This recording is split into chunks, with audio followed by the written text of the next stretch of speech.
Bonjour à toutes et à tous.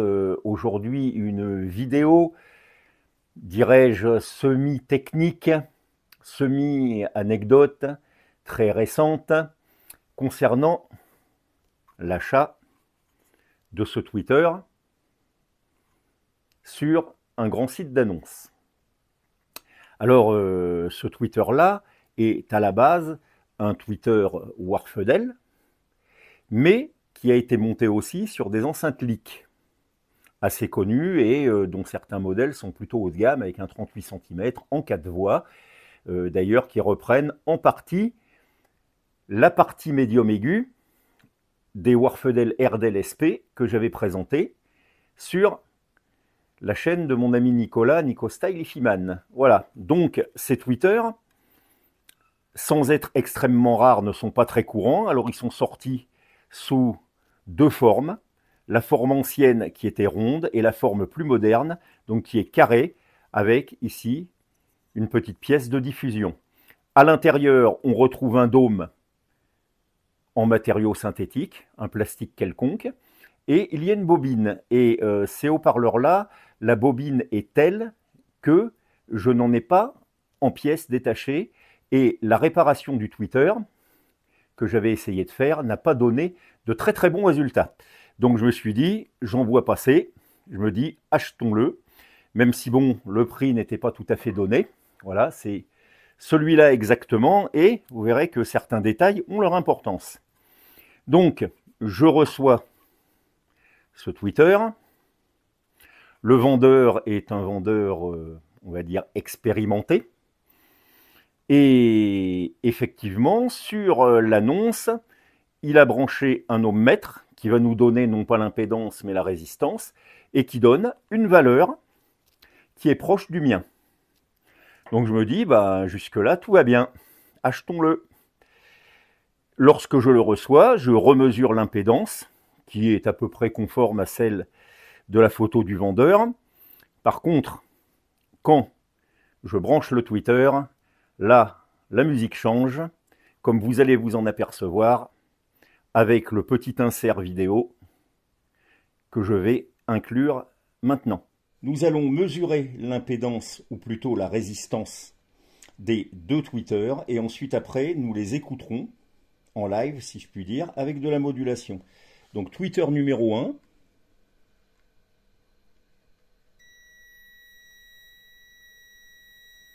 « 4,5. Twitter numéro 2. 4,3. Les impédances à 0,2 ohm près sont donc similaires. Maintenant, nous allons voir ce qu'il en est avec de la modulation. Nous avons mis un condensateur d'une valeur correcte et nous allons écouter ce que ça donne. Le son du premier Twitter, donc celui que j'ai acheté. Voilà.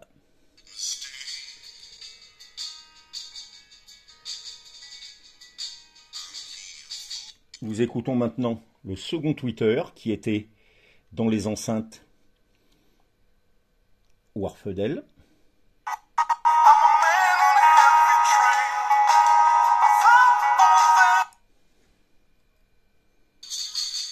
Voilà. Donc, merci beaucoup pour cet excellent Twitter qui est, disons-le, inutilisable. Voilà. Donc, les tests sont assez éloquents. Le Twitter n'a quasiment pas de niveau. En plus de ça, je ne sais pas si ça s'entend sur la vidéo, mais le son est extrêmement crachouillant, ce n'est pas propre. Donc, en fait, quel peut être le problème dans ce Twitter? Je vous précise tout de suite que je n'ai absolument pas tenté une réparation, mais que j'ai essayé de prendre contact avec le vendeur qui ne répond pas, d'où l'ouverture d'un litige. Parce que bon, se moquer du monde comme ça et absence totale de communication, surtout de la part de quelqu'un d'expérimenté, ce n'est pas admissible. Et donc, j'ai demandé à ce monsieur s'il avait vraiment écouté le Twitter, lui précisant que la mesure ohmique ne suffit pas pour déterminer le bon fonctionnement d'un Twitter. Voilà. Ou même d'un boomer, ou même d'un médium. D'ailleurs, Le Twitter n'a pas dû être beaucoup testé parce que je vois que les fils ici ne sont même pas dénudés au bout. Alors vous me répondrez qu'on peut toujours le prendre au bornier, mais en général, quand on veut tester un Twitter, on va dénuder le bout des fils, tout simplement parce que ça sera plus facile que d'aller trifouiller là aux alentours d'Écosse. Voilà. Alors donc, oui, disais-je, quels peuvent être les problèmes sur ce Twitter? Admettons que ce Twitter, je n'en sais rien, je ne l'ai pas démonté et je ne le ferai pas, soit ferrofluidé. Le ferrofluide, c'est un liquide chargé en particules métalliques qui va à la fois amortir, il a des vertus amortissantes et il a des vertus, on va dire, refroidissantes, c'est-à-dire qu'il va refroidir la bobine, ce qui permet d'augmenter la puissance admissible. Or, ce ferrofluide, mais je referai une vidéo plus détaillée là-dessus, ce ferrofluide, avec le temps, va durcir. En durcissant, il va bloquer la bobine, donc l'impédance ne change pas, mais la bobine étant bloquée, plus ou moins, le son, le niveau sonore, va diminuer d'autant. Ça, c'est la première chose. Ça, c'est la première chose. La deuxième chose, la bobine, éventuellement, peut être déformée et être partiellement bloquée. C'est une autre possibilité. La bobine, également, peut être débobinée ou partiellement débobinée. C'est-à-dire qu'elle continue à donner de l'impédance, mais elle n'est plus dans le champ.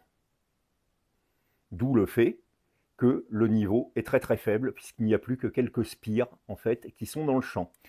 Voilà, en gros, qu'est-ce qui peut se passer à l'intérieur de ce Twitter.